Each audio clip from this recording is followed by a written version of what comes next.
नमस्कार।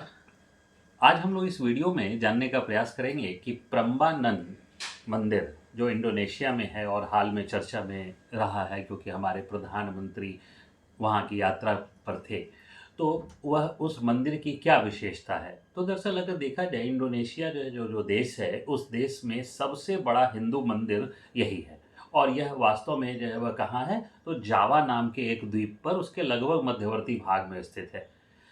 इस मंदिर का निर्माण जो है वह 9वीं शताब्दी में यानी कि 850 जो है वह एडी में दरअसल संजया संजया वंश के शासकों ने करवाया था। किसी एक शासक का नाम इसलिए नहीं आता है क्योंकि कई शासकों ने मिलकर जो है वह करवाया था, तो इसलिए इसमें वंश का नाम आता है।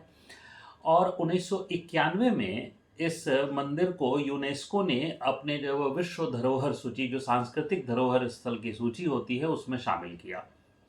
वास्तव में अगर संजया वंश की बात की जाए तो दरअसल यह 8वीं से लेकर जो है वह 10वीं सदी तक इंडोनेशिया में इसका शासन था और इस संजया वंश का संबंध जो है वह हिंदू धर्म से था।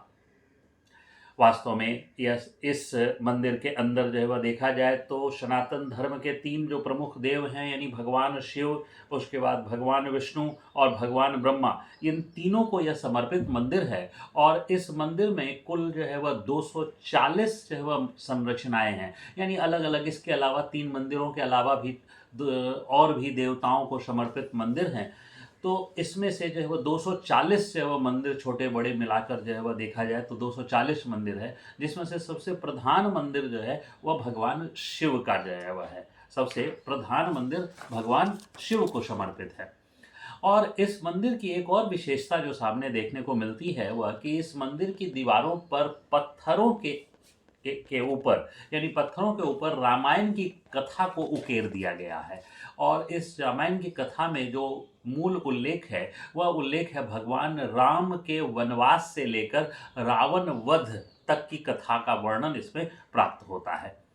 वास्तव में अगर इस मंदिर की जो है वह इन विशेषताओं को देखें तो यह पूरे के पूरे पत्थर में जो हिंदू धर्म से जुड़े हुए जो है वह हैं, लेकिन यह वास्तव में प्राचीन जो जावा संस्कृति रही है उसके वास्तुकला का एक बेहतरीन उदाहरण माना जाता है और इस पूरे क्षेत्र में हिंदू धर्म के प्रभाव की व्याख्या भी करता है।